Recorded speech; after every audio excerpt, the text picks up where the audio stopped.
Hola a todos, soy Moisés Campos, ingeniero civil biomédico. Gracias por acompañarnos en este webinar. Nos pueden estar haciendo preguntas y las vamos a responder a la brevedad. Bueno, yo hace varios años, a partir de 2013, como empresa Trainfer nos hemos estado dedicando al desarrollo de tecnologías para poder cambiar la vida de personas con parálisis, particularmente tecnologías FES, Functional Electrical Stimulation, y hemos estado desarrollando un sistema o una plataforma con múltiples funciones y muy fácil de utilizar para poder abordar las necesidades terapéuticas. Entonces comencemos. ¿Por qué vemos que es tan importante esto? Porque uno de los fundadores, Luis Campos, se dio cuenta que como kinesiólogo le habían entregado muy pocas herramientas terapéuticas para ayudar a una persona con una parálisis severa, por ejemplo, un paciente tetrapléjico, y estas personas, su organismo se comienza a deteriorar muy rápidamente y mueren en promedio 25 años antes, producto de infecciones urinarias, respiratorias, trombosis, fracturas por osteoporosis por desuso, y son enfermedades secundarias que un abordaje tradicional no logra mitigar el riesgo de estas enfermedades. Y si nos vamos a ver los centros referentes en el mundo, que es lo que... me adelanté un poco. Esta problemática es gigantesca. En el mundo, de hecho, un 2% de la población sufre de parálisis. Un 6,5% de estas personas en nuestro país pueden acceder a una terapia debido a los altos costos, las dificultades para movilizarse, y por otro lado porque hay una baja adherencia a la terapia debido a que los tratamientos neurológicos son muy extensos y los resultados se ven a muy largo plazo. Entonces los pacientes terminan desistiendo de las terapias. Por lo tanto, es importante tener terapias altamente efectivas para obtener los mejores resultados en el periodo en el que los pacientes van a tener acceso a rehabilitación. Entonces, si buscamos en la literatura o vamos a ver los referentes a nivel mundial, tal como los que se están mostrando, el Spaulding Rehab Center y algunos otros, ellos aplican electroestimulación funcional para poder preservar la masa muscular de los pacientes, pero también para poder explotar el máximo potencial de rehabilitación que ellos tienen. La terapia FES consiste básicamente en inyectar impulso eléctrico en los músculos, pero de tal manera que esas contracciones musculares están sincronizadas con distintas tareas funcionales. Por ejemplo, el paciente, gracias a la terapia de electroestimulación funcional, podría hacer remo, bicicleta o incluso bipedestación, rehabilitación de marcha y algunos otros usos que ya veremos.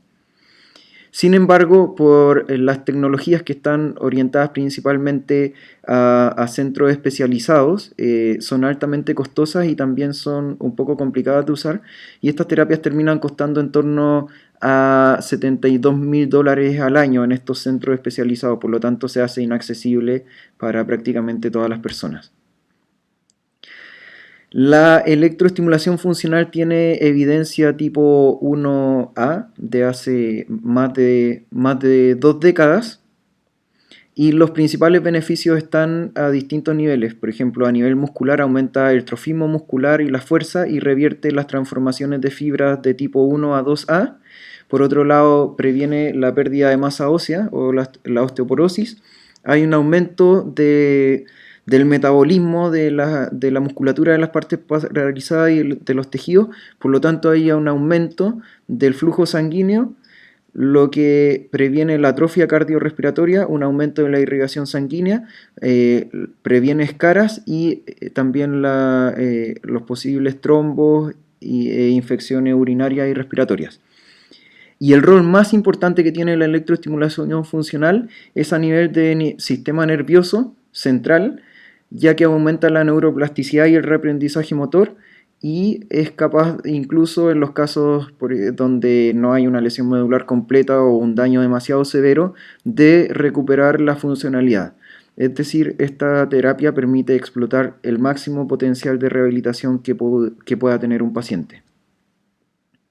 Hoy en día el concepto de electroestimulación funcional no se está enseñando en la formación de pregrado, y tampoco hemos visto presencia en los posgrados, y es principalmente debido a que no es una tecnología que esté masificada. ¿Por qué? Porque es una tecnología que es bastante reciente, tiene evidencia si bien evidencia consistente, pero hace 2 décadas o una década atrás prácticamente. Y los equipos que hay en el mercado hoy en día, la verdad es que son bastante costosos y son principalmente orientados a centros muy especializados, son un poco más complejos de usar que un equipo más convencional como es un TENS o un EMS. Entonces aquí surge una pregunta: ¿cuáles son las ventajas de usar un equipo FES? Y por otro lado, ¿cuáles son las diferencias? Las diferencias están en cuanto al tipo de corriente o en cuanto a la usabilidad. Son algunos de los aspectos que ahora vamos a ver. ¿Por qué? Porque los equipos que tienen más presencia hoy en día en las clínicas son los EMS, los equipos TENS, las corrientes rusas, y por otro lado están los equipos FES. Respecto al tipo de corriente, acá estamos viendo que son todas bastante similares. En algunas cambian los bursts de pulsos que se aplican, pero la principal diferencia está en el uso previsto. Es decir, un equipo TENS, por ejemplo, está principalmente enfocado en tratamiento del dolor. Para eso fue diseñado un equipo TENS, no es capaz de entregar suficiente corriente como para generar una contracción muscular fuerte. Por otro lado están los equipos EMS, NEMS, que están principalmente orientados al desarrollo de masa muscular e intentan de alguna manera revertir la atrofia muscular. Y por otro lado tenemos los equipos FES, que acá vemos un video en pantalla de una persona utilizando un equipo FES en donde está completamente acoplado a una tarea funcional. En este caso es una persona que tenía, producto de una cirugía, una atrofia en el cuádriceps y en el tibial anterior. Entonces este equipo tiene tiene una manera para poder sincronizarse, un método para poder sincronizarse con la tarea y estar estimulando en cada fase que corresponde al ciclo de la marcha. Es decir, el cuádriceps se está estimulando durante la fase de apoyo, también en alguna otra fase en menor medida. El tibial anterior está ayudando a hacer la dorsiflexión mientras la persona está realizando la tarea. Entonces esto tiene los principales beneficios al estar acoplado a una tarea funcional es que hay una activación de la corteza motora, hay una ideación del movimiento, finalmente hay una ejecución mucho más correcta del movimiento y hay inputs sensitivos que finalmente todo este ciclo o esta cadena de eventos logran que el reaprendizaje motor sea mucho más probable que ocurra. Entonces, nuevamente acá tenemos algunos equipos TENS, EMS, y como se dan cuenta salen los cables de los equipos, los electrodos, y están principalmente orientados a aplicar estimulación, pero no tienen un método para sincronizarse con la tarea funcional, no tienen sensores de posición, no tienen sensores de ningún tipo como para poder sincronizarse, por ejemplo, con una bicicleta o cuando una persona está caminando para estimular en el momento adecuado. ¿Se podría hacer electroestimulación funcional con uno de estos dispositivos? Probablemente sea complicado, pero sí se podría, porque aquí lo importante es el concepto de FES, es que esté aplicado a una tarea funcional. Entonces, si una persona pone un EMS, por ejemplo, y lo activa justo en el momento preciso de la marcha, está a partir de un feedback, digamos que visual, el terapeuta ve en qué momento tiene que activar y activa el equipo, lo estaría aplicando de manera funcional y sí se estaría aplicando como un FES. Pero lo importante para poder realizar la tarea de una manera adecuada es que haya un método de sincronización. Por ejemplo, en este video vemos a una persona que tiene una mano paralizada y una mano sana, en donde ponemos un sensor de movimiento que lo que hace es captar el movimiento y replicar el mismo movimiento en la mano paralizada con la que voluntariamente no podría realizar la tarea motora.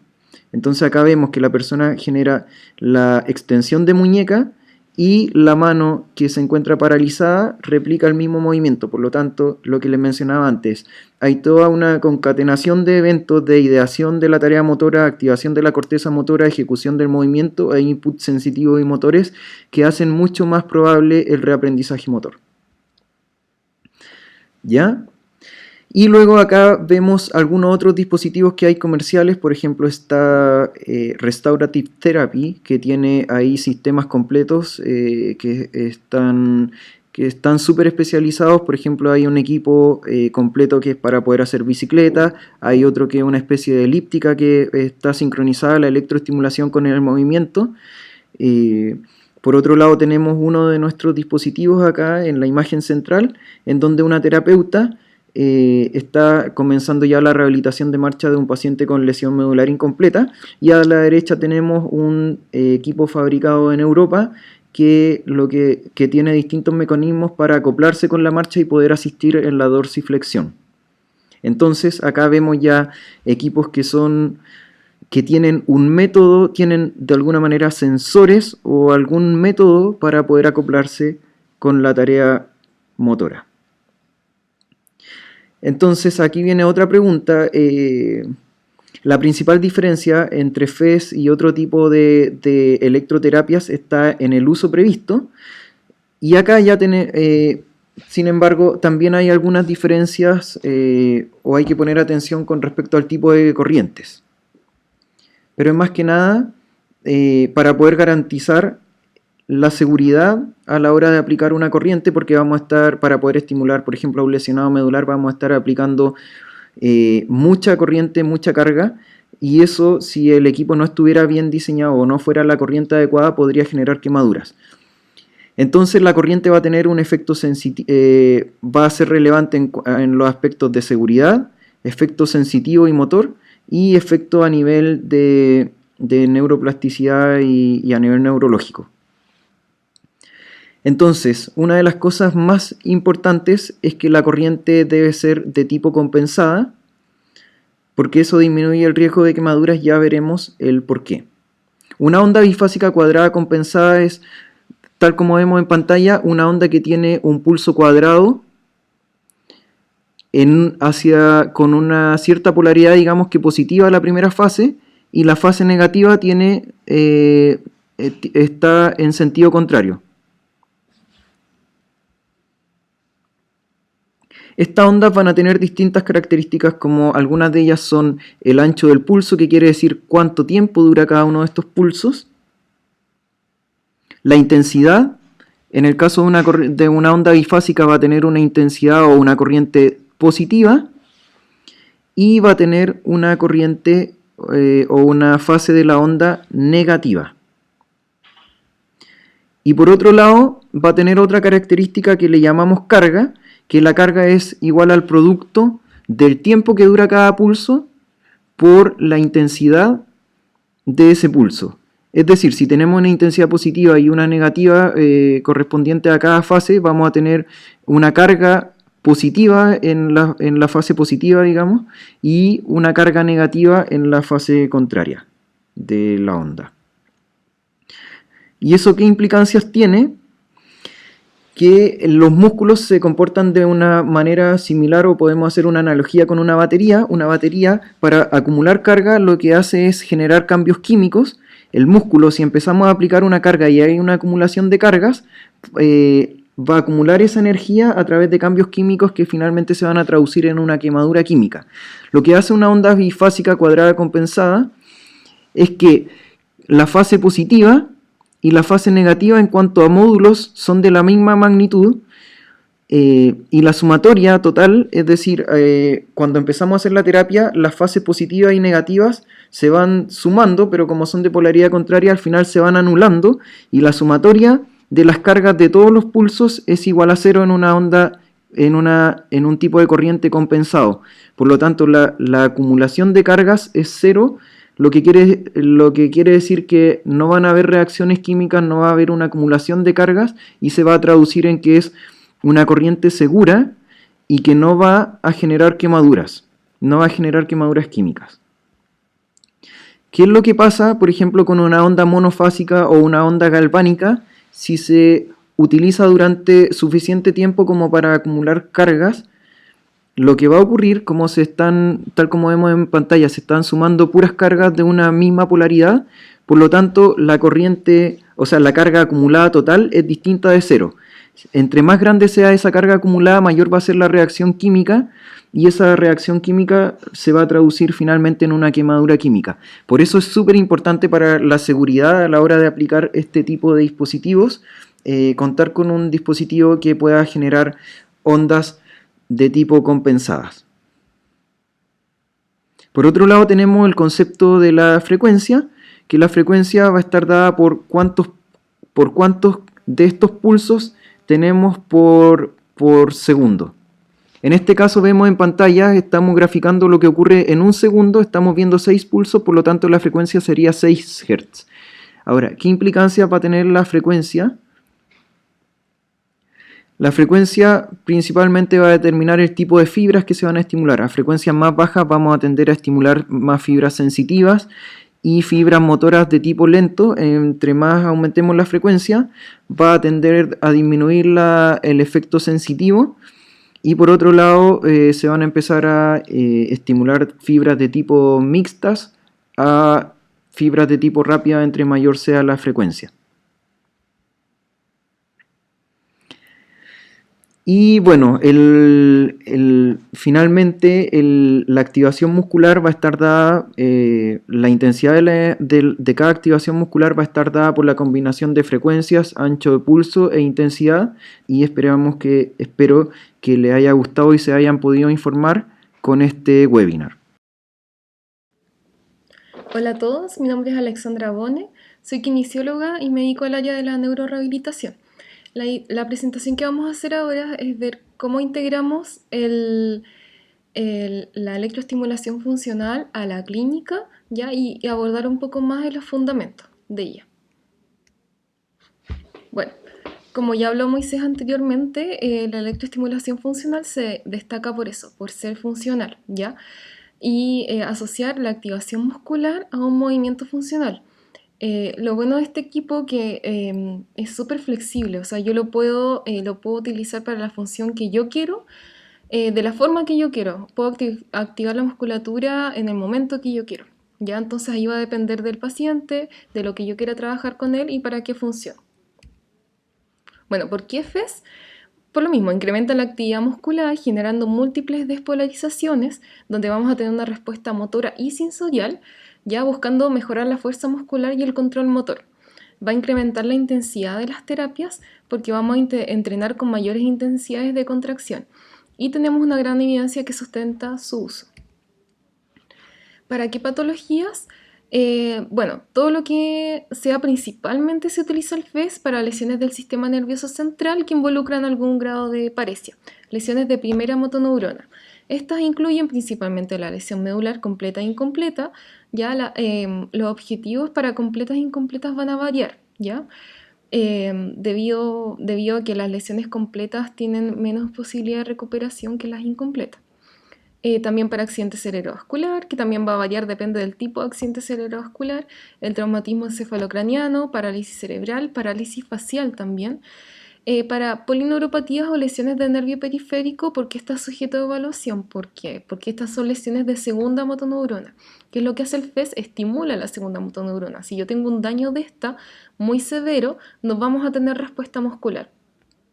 Pero si el daño es parcial, se puede utilizar, pero asociado a mejorar, a estimular el mejor funcionamiento del nervio, digamos, y para generar mejores conexiones. Para también patologías musculoesqueléticas también lo utilizamos mucho, por ejemplo, cuando hay a veces que hay operaciones de ligamentos cruzados y quedan con inhibición, por ejemplo, del cuádriceps, también se puede utilizar y hemos tenido bastantes buenos resultados. También para pacientes postoperados, que realmente inhibiciones asociadas a postoperación o a periodos de cama muy prolongados, también nos puede servir el uso de esta tecnología. Criterios de exclusión. Se habla mucho de marcapasos sin autorización de un cardiólogo, pero en realidad lo importante es tener la precaución de no realizar la estimulación sobre la zona del marcapasos, ¿ya? Pero en zonas distales a este no hay problema. para casos de epilepsia no controlada, úlcera por presión, algún otro tipo de lesiones sobre el posicionamiento de electrodos, o sea, en el área de posicionamiento de electrodos. Cuando hay ostosíntesis en la zona de estimulación, ya esto a veces con otro tipo de corriente puede ser un criterio de exclusión, pero no para la corriente FES, porque cuando hay ostosíntesis en la zona, la corriente se puede desviar o acumular, pero debido a la regulación, que no es por voltaje que tiene la corriente FES, se puede adecuar y no vamos a generar daño. Pero sí tenemos que estar atentos a molestias o dolor que le pueda provocar al paciente, ¿ya? Pero no vamos a tener un daño muscular ni en el tejido. Criterio de exclusión también es fractura no consolidada y osteoporosis severa por el tema que estamos causando una contracción muscular fuerte. Y el embarazo está dentro de los criterios de exclusión, pero principalmente porque no tenemos estudios que digan que puedan causar daño y tampoco tenemos estudios que digan que no causa daño. Entonces, por precaución, está dentro de los criterios de exclusión. Ya, importante, ¿qué buscamos con el FES? Buscamos una plasticidad neural, ¿ya? En lesiones medulares mejoramos el reclutamiento voluntario de actividad descendente, potenciamos las funciones y las sinergias también, tratando de buscar una regulación de los centros generadores de patrones centrales, ya que esto se regula mucho también al sentir, a la persona sentir la activación muscular en una buena regulación y estimulación de estos centros. Y en lesiones encefálicas buscamos mejorar la expresión de la corteza motora y sensitiva. Buscamos restablecer el movimiento voluntario junto a los mecanismos posturales asociados luego de una disrupción de estos mecanismos de control motor. Buscamos un reaprendizaje motor con actividades funcionales relevantes, con un feedback constante, ¿ya? O sea, el paciente va a estar viendo que está logrando el movimiento, en algunos casos va a sentir la contracción muscular, que ellos no lo pueden hacer de forma voluntaria. Van a estar participando de forma activa en el entrenamiento, concentrados en el entrenamiento. Importante también, todo esto es un entrenamiento continuo. Ya si no hay continuidad, igual que la terapia convencional, si no hay continuidad en el tratamiento no vamos a ver resultados. Y esto, bueno, se acopla mucho a la terapia convencional también. Ya no es que solo sea un entrenamiento con FES, sino que también tenemos que asociarlo a las terapias convencionales. Ahí depende del objetivo de cada usuario. Importante también, por ejemplo, al final lo que queremos lograr con el paciente es que él logre un control de forma voluntaria, ¿ya? Algunos los van a lograr y a otros no. Depende de la severidad de la lesión y del tiempo de la lesión también. Entonces algunos logran, por ejemplo, con el WalkFest, que es este dispositivo que está acá, logran mejorar una función voluntaria, pero hay otros que no los logran y terminan ocupando el WalkFest como una neuroórtesis, ya que de todas formas es mejor que una órtesis tobillo-pie convencional, ya que las OTP te mantienen el pie en una posición, pero en cambio con el WalkFest logra realizar la movilización de tobillo o la dorsiflexión necesaria en caso de los que tienen drop foot o pie caído, para lograr el movimiento. No tenemos el pie estático, entonces evitamos contracturas, caídas a veces, ya que todos los problemas que están asociados al utilizar las OTP convencionales. Bueno, entonces recordemos siempre que para tener una buena rehabilitación y todos los estudios actuales que están saliendo, es importante siempre llevar toda una función y una tarea. O sea, la intención del movimiento. Si logramos un movimiento con intención, vamos a tener mejores resultados, más plasticidad, mejores conexiones neurales. ¿Ya? Esto también asociado a las tareas repetitivas y el entrenamiento. ¿Ya? Los últimos estudios comprueban que necesitamos entrenamiento por lo menos 7.000 repeticiones al día para lograr una tarea, ¿ya? Entonces nosotros nos basamos mucho en ese tipo de entrenamiento. Y todo lo que dice allá abajo, en el fondo, tarea específica versus terapia convencional reproduce una representación cortical más duradera en el área involucrada. Entonces nosotros buscamos eso, buscar la funcionalidad, lograr la tarea, aunque el paciente no pueda realizarlo con una activación voluntaria, ¿ya? Pero la idea es que llegue a eso. Bueno, ¿cómo es la evidencia con el uso de FES? En accidente cerebrovascular hay mucha evidencia para la extremidad superior, ya evidencia que se ha transformado a ser evidencia tipo 1A, mejorando la función en etapas agudas y crónicas. y junto con, como mencioné antes, con terapia convencional y también con el uso independiente en casa. Numerosos estudios también indican el uso para disminuir dolor y también muchos para prevenir o mejorar la subluxación de hombro. En este extremidad inferior tenemos gran evidencia para el uso en marcha.